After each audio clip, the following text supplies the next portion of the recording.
next week, in fact, next Tuesday night, President Biden will give his State of the Union address. Well, on Monday night at 8 p.m. Eastern Time, I will give the State of Faith, Family, and Freedom. You can join us. Go to TonyPerkins.com. That'll be at 8 p.m. on Eastern Time as we take a look at the state of faith, family, and freedom in America. The most fundamental job of a medical doctor should be to first do no harm. But that ancient ethos has long since been thrown to the wind. Many doctors today readily prescribe to patients who are minors cross-sex hormones, drugs to block the natural process of puberty. They do so under pressure by the leftist groups that have been leaning on a number of these medical associations. They also are doing gender reassignment surgery, despite the long-term effects these so-called treatments will have on developing bodies, including permanent sterilization. Well, one Attorney General is standing up to this. Joining me now to talk about how he is helping stem the tide of irreparable harm on vulnerable children is Texas Attorney General Ken Paxton. General Paxton, General, you with us? No, I lost you just for a second. I didn't hear. I'm sorry. Thanks for having me on. Absolutely. I was just talking about your 13-page opinion where you look at what is happening through the prescription of, through the application of drugs and surgical procedures that are causing sterilization in underage children and minors. And you have declared that based upon Texas law, this is a form of child abuse.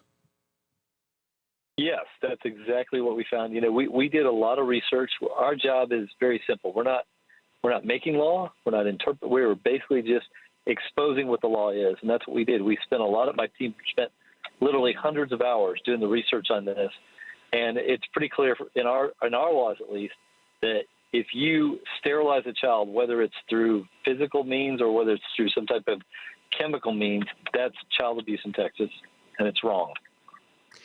And you, in your opinion, you point out that really the zenith of state power pertains to the protection of children. And so this, of all areas, when you're talking about minor children that are not of the age of majority, not able to make certain decisions, like in some places getting a tattoo, can't get a driver's license, but yet we are allowing them to move forward with something that is irreparable?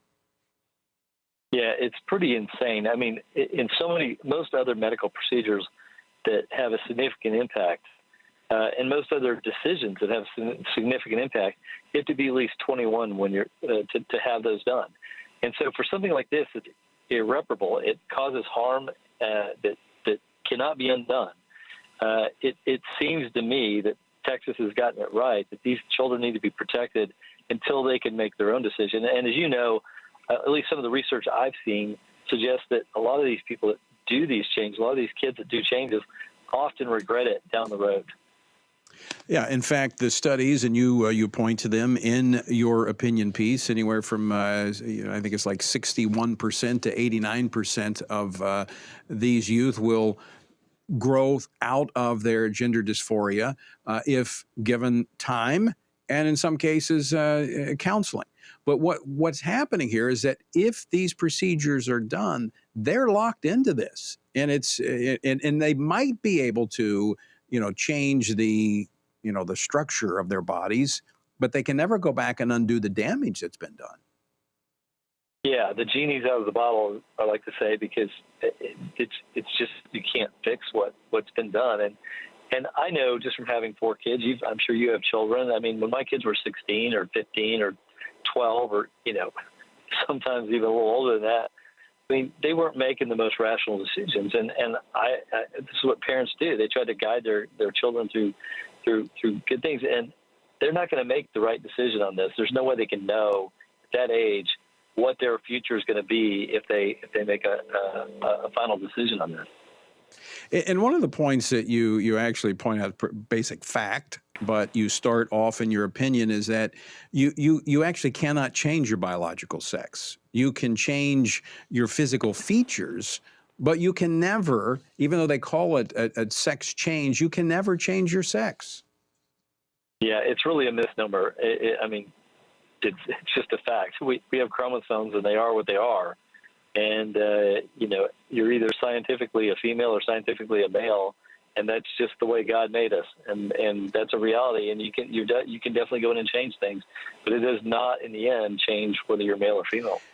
And that has implications for individuals as they're treated medically, because men and women are treated differently. And I know for a fact that that has led to complications in some cases where those masquerading as men have been treated as men when they were women. And it has had devastating consequences. General, final question for you. What's been the response to your opinion there in the state of Texas?